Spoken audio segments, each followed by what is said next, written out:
क्रांतिकारी जय भीम, जय भारत, जय संविधान. मित्रांनो, तुम्हाला मी एक व्हिडिओ दाखवतोय. मित्रांनो, तो एक बौद्ध कुटुंबाचा आहे. कोथरूड तुम्हाला माहिती आहे कुठे आहे. तिथली एक घटना आहे.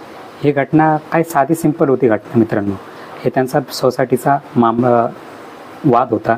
तो सोसायटीचा वाद निर्माण झाला जातीमध्ये.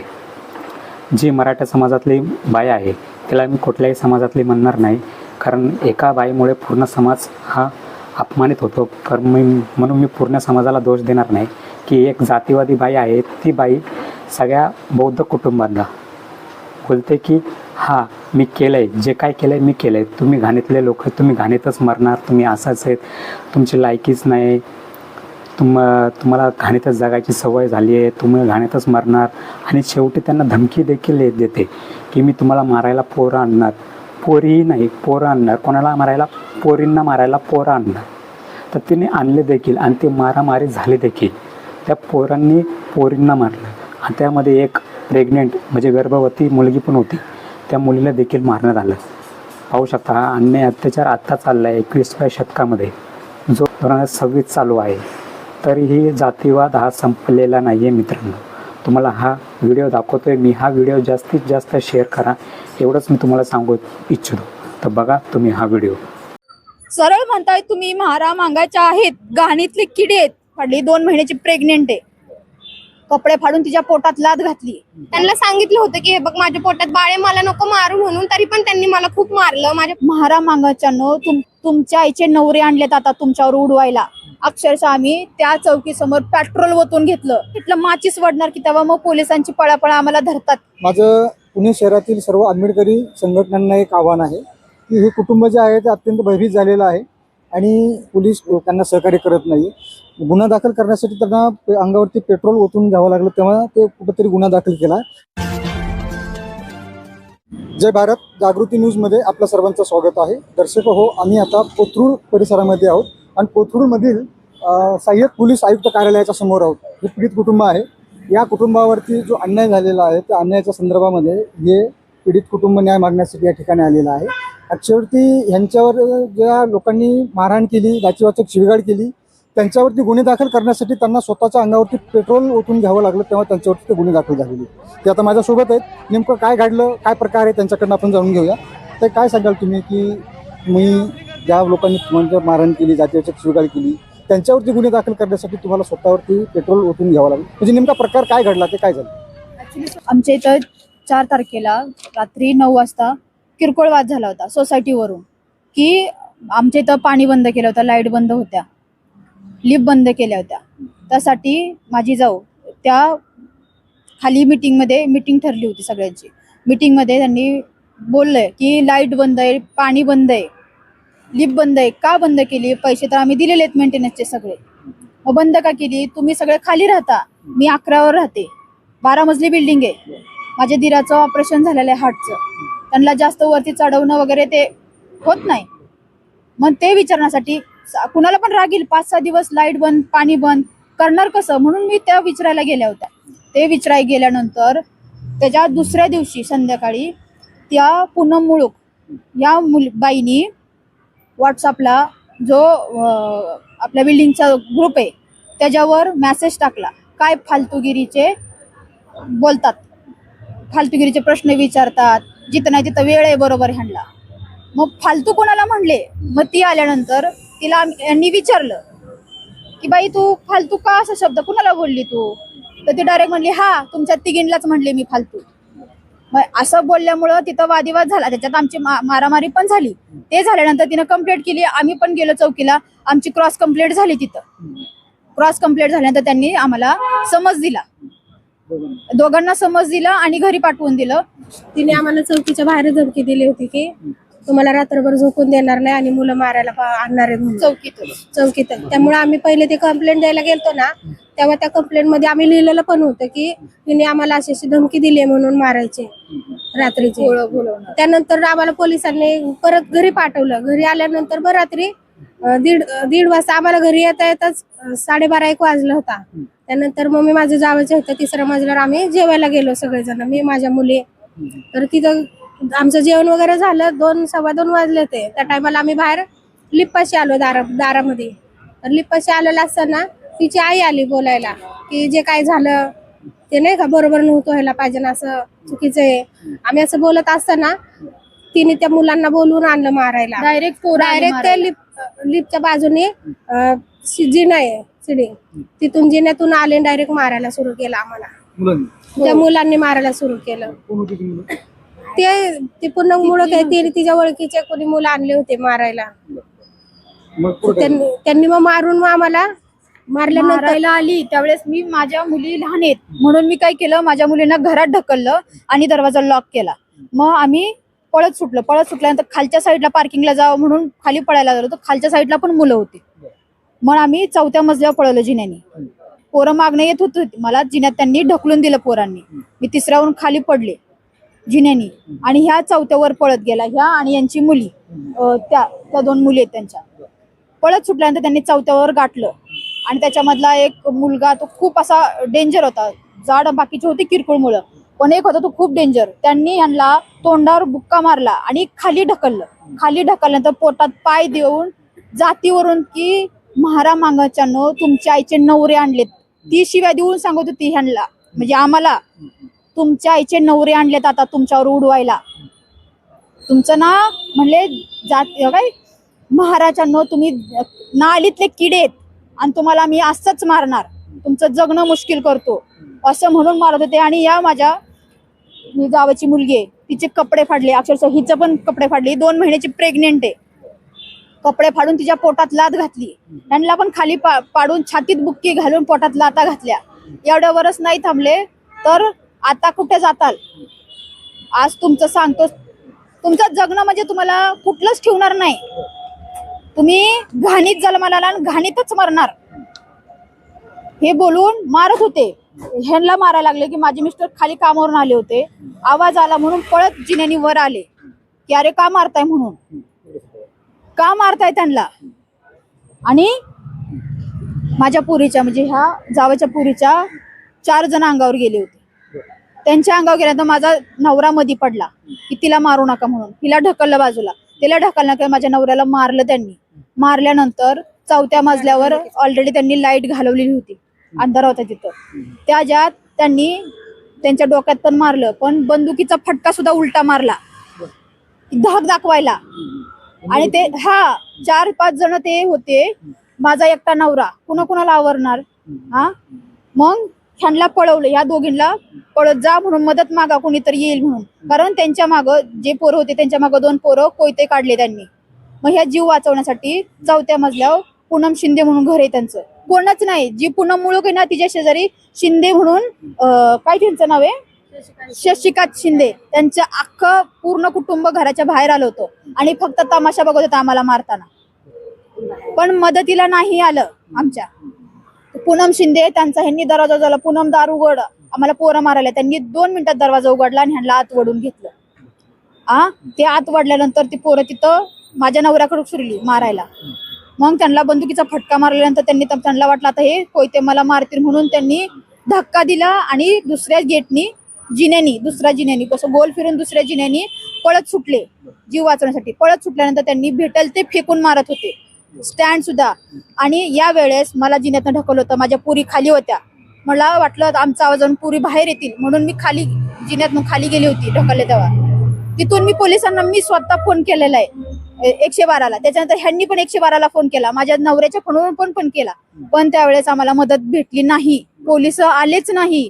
मारहाण होऊन झाल्यानंतर ते पोरं फरार झाली. त्याच्यानंतर 15-20 मिनिटांनी पोलिस आले. तिथं आल्यानंतर आम्ही त्यांना सांगतोय आम्हाला ह्या बाईनी माणसं बोलवलेत मारायला, आम्हाला मारलंय म्हटलं, या पुरीला बघा म्हटलं कपडे फाडलेत, जातीवरनं शिव्या दिल्यात, एवढं सांगतोय. ते अक्षरशः त्या बाईच्या घराला प्रोटेक्शन देत होते. आम्ही म्हणत होतो त्या बाईला बाहेर बोलवा, साहजिक ह्या पुरी काय ही नाबालिकच आहे, एवढं तिला ही नाहीये, ती एवढी ही झाली होती की माझ्या आईला मला एवढं मारले फाडले, तिला बाहेर काढा, दरवाजावर फटके घालत होती, तिला बाहेर बोलवा, तुम्ही का मारलं, का बोलवली बाहेरून पोरं. हे बोलल्यानंतर ते त्यांना प्रोटेक्शन दरवाजाला, त्यांना बोलू नका, तुम्ही चौकीला चला. अहो मारहाण आम्हाला झाली, मग तुम्ही तिला घ्या ना, बोलवा ना बाहेर. तरी तिला बाहेर बोलवले नाही, उलट आम्हालाच दमदाटी, आमचेच व्हिडिओ काढत होते, दरवाजा आम्ही आपटतोय म्हणून. त्याच्यानंतर आम्ही चौकीला गेलो. तिथून आम्ही अक्षरशः यांची बारकी पोरगी हॉस्टेलला असती, ती पोलिसांच्या पाया पडत होती. आम्हाला आमच्या आईला मारले, मला मारले, तुम्ही आमची मदत का नाही करत आहे? आणि 112ला फोन केला. ते म्हणायचं तुम्हाला तुमचं नाव काय, तुमचं वय काय, तुम्ही कुठे राहता, किती मारलंय, कुठं लागलंय.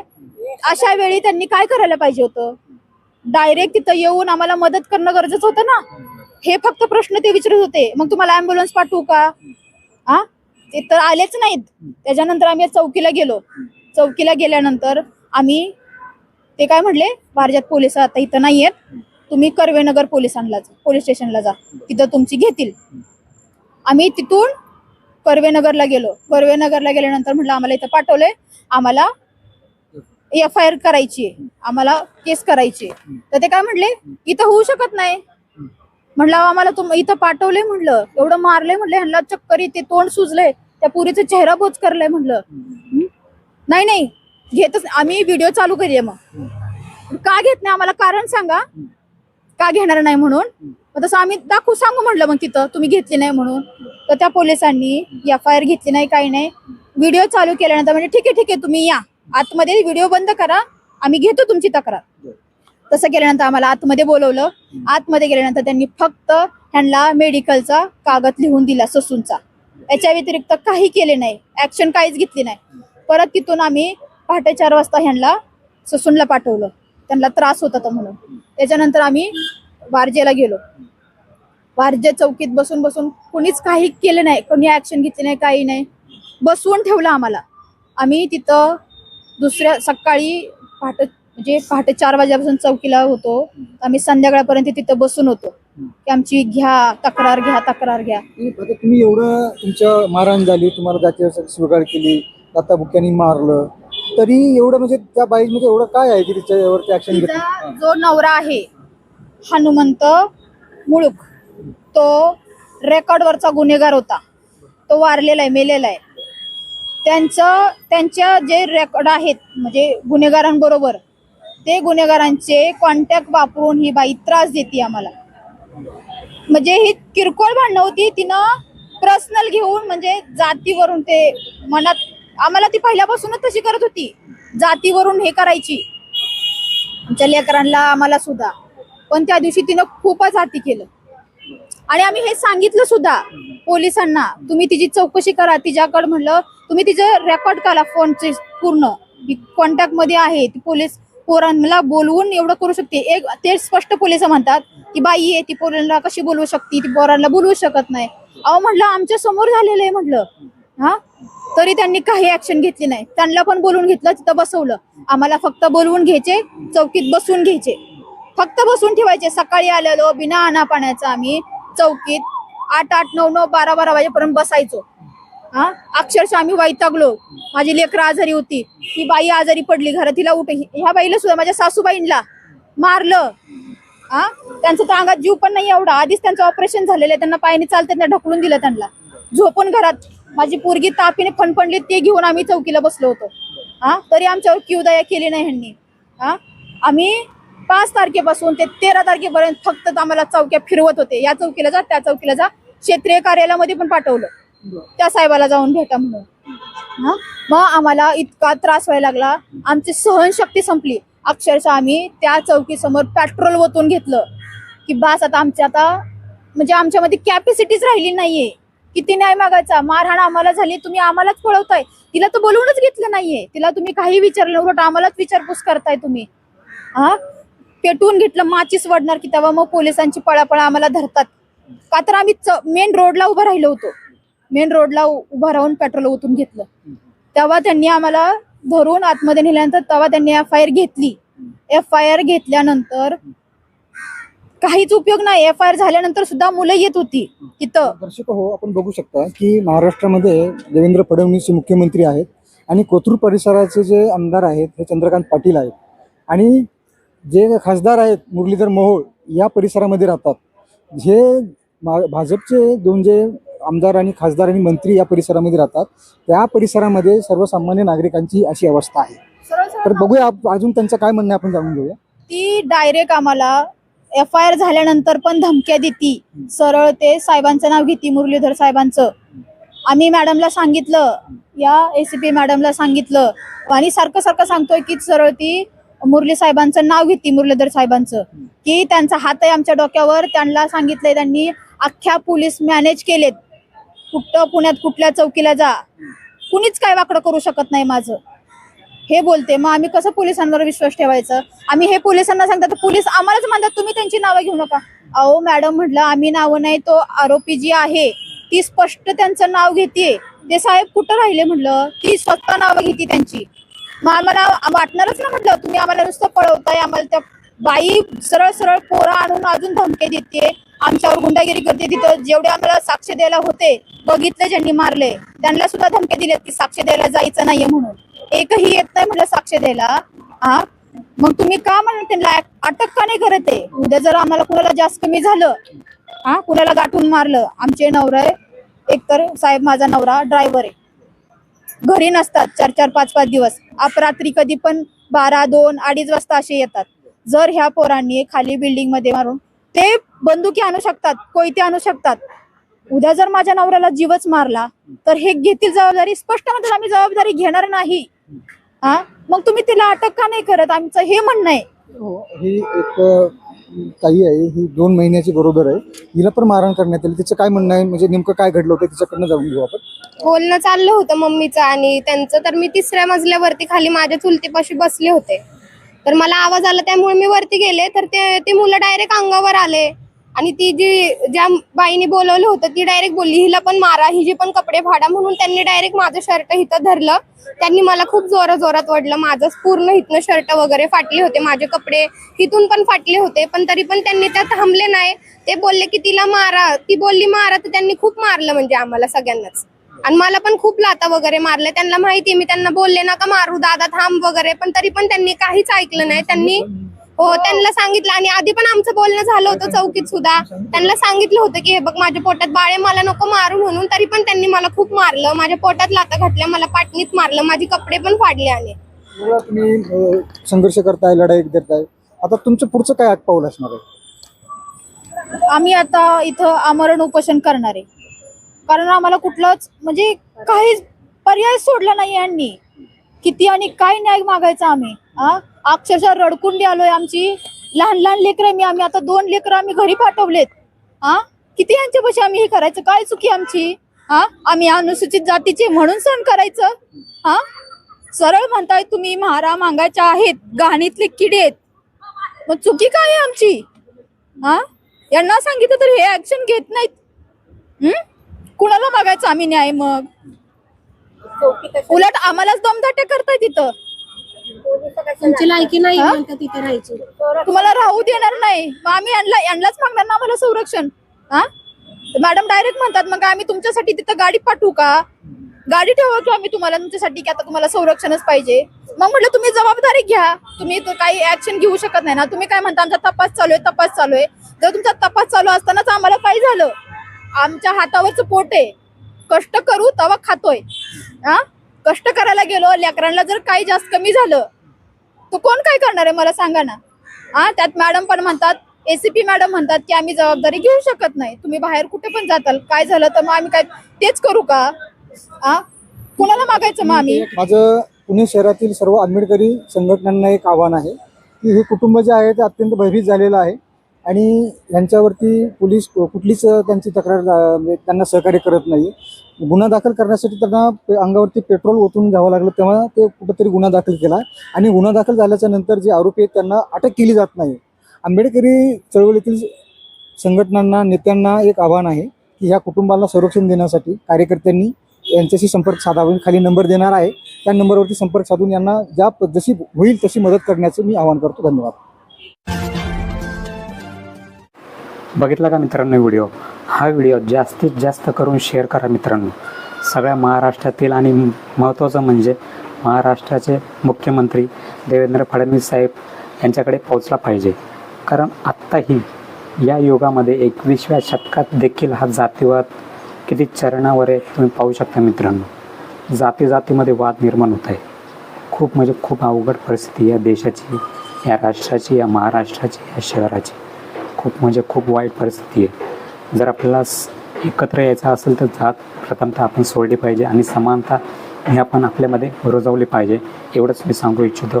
तर व्हिडिओ हा जास्तीत जास्त शेअर करा, लाईक करा किंवा नका करू हा तुमचा प्रश्न राहिला, पण शेअर मात्र नक्की करा हा व्हिडिओ. चला भेटू अशाच पुढील व्हिडिओमध्ये. चला बाय.